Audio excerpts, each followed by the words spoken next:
مارکہ حق اور آپریشن بنیان المرصوص کے حوالے سے کہ جس کو مکمل ہوئے 1 سال ہو گیا ہے،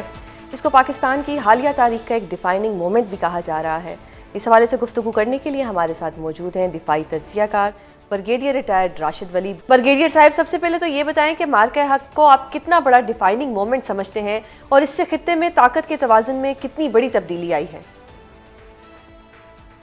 بہت شکریہ۔ دیکھیے، اس کو آپ جنگ کی جو ڈیوریشن ہے اس سے ذرا ہٹ کے دیکھیں تو یہ پاکستان کی جو عسکری تاریخ ہے اس میں 6 ستمبر 1965 کے بعد سے یہ ایک ہمارا نیا 6 سپتمبر مومنٹ ہے،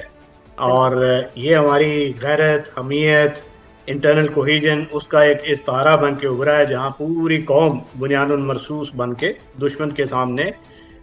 کھڑی ہو گئی، اور اس کا بہت امپیکٹ ہوا ہے۔ میرا خیال ہے جو 1965 کی جنگ ہے اس کے بعد جو دیگر ڈیولپمنٹس ہوئی تھی اس سے زیادہ میرے خیال ہے پاکستان نے 1 سال میں وہ ڈیولپمنٹس دیکھی۔ پاکستان کی جو سفارتی قد و قامت بڑھا، پاکستان کی قدر و منزلت جو گلوبل پاورز ہیں ان میں زیادہ ہوئی، بھارت کو ایک شوق ملا، اس کا گھمنڈ جو ہے وہ بالکل وہ ایسا لگ رہا تھا کہ بھارت کو سجھائی کچھ نہیں دے رہا، کہ اس ہزیمت کے بعد اس نے آپریشن سندور 2 جاری رکھنے کا ارادہ کیا اور غلطی پہ غلطی کرتا گیا اور اس سے مزید آئسولیشن کی جانب چلا گیا۔ تو یہ ایک ایسا مومنٹ تھا جس میں دیکھیے آپ سے 5 گنا زیادہ بڑی فوج اس نے آپ پہ حملہ کیا، اور آپ نے نہ صرف اس حملے کا جواب دیا بلکہ اس کے دانت کھٹے کیے اور اسے from a position of weakness negotiating table پہ آنے پہ مجبور کیا، جو اس کا اوریجنل پولیٹیکل اور ملٹری ایم تھا۔ تو آپ نے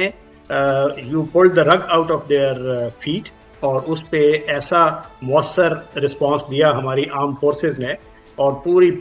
قوم ان کی پشت پہ کھڑی تھی، اور جس کا نتیجہ یہ ہوا کہ بھارت کو ملٹری شکست بھی ہوئی اور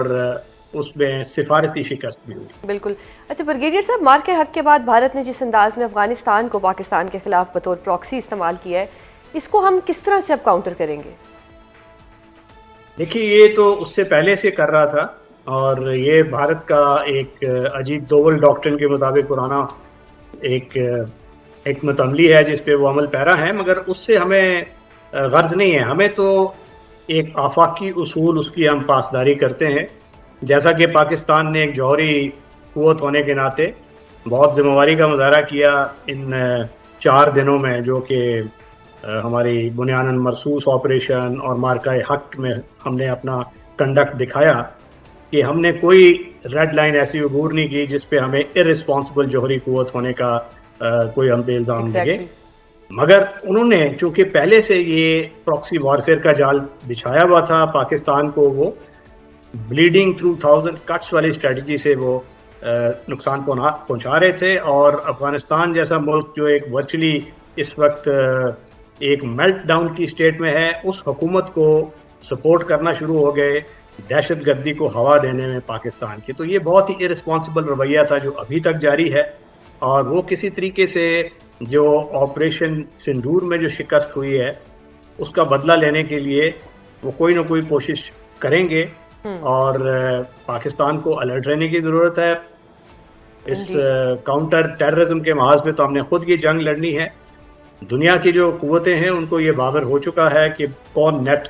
سیکیورٹی ڈی اسٹیبلائزر ہے ریجن میں، تو پاکستان کو وہ ہائی لائٹ کرتے رہنا چاہیے and keep your powder dry, تاکہ وہ دوبارہ ہمت نہ کر پائے۔ بالکل۔ برگیڈیئر صاحب، پاکستان نے ہمیشہ اعلیٰ ظرفی کا مظاہرہ کیا ہے، چاہے یہ آپریشن سندور ہو اور جس طرح سے افغانستان کے ساتھ ہمارے معاملات چل رہے ہیں، پاکستان کے بار بار کہنے کے باوجود افغان طالبان رجیم اپنی سرزمین پر دہشت گردوں کے خلاف کریک ڈاؤن کے لیے راضی نہیں دکھائی دے رہی، اور اب بھی سرحد پار حملے پاکستان میں جاری ہیں۔ اس کا اب واحد حل آپریشن غزل بالحق کو جاری رکھنا ہی ہے؟ دیکھیے، جب کوئی ایسا ملک جس کے ساتھ آپ نے اچھائی ہی کی ہو وہ آپ کے ساتھ برائی پہ اتر آئے، اور کنٹینیول پازیٹیو انگیجمنٹ کے اس کے بعد کوئی نتیجہ نہ نکلے، تو پاکستان کے پاس پھر آپشن کیا تھی؟ تو غزو الحق اسی کا تسلسل ہے، کیونکہ غزو الحق پاکستان نے آرٹیکل 51 کے تحت اپنا سیلف ڈیفense کا رائٹ استعمال کیا ہے کیونکہ اس کی جو ہماری جو سرزمین تھی اس کی حرمت کی پامالی ہو رہی تھی، ہمارے لوگوں پہ حملے ہو رہے تھے، تو پاکستان نے ان لانچ پیڈز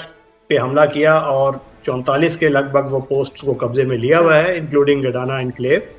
اور ان کو باور کروا رہے ہیں افغان طالبان رژیم کو کہ وہ دہشت گردوں کی سرپرستی سے ہاتھ اٹھا لیں۔ تو جب تک وہ مطلوبہ مقاصد یا اہداف حاصل نہیں ہوتے تو یہ پاکستان کا آپریشن جاری رہے گا، اور نہ صرف اس میں یہ ملٹری یا کائنیٹک محاذ پہ ہے بلکہ یہ نان کائنیٹک محاذ پہ جو جرائم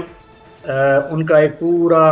ایکو سسٹم بنا ہوا ہے، یہ اس کے خلاف بھی ایک جنگ جاری ہے تاکہ آپ سکویز کریں جرم کو، اور جو دہشت گردی کا جو نیکسس ہے اپنی سپیس کو اس سے پاک کریں،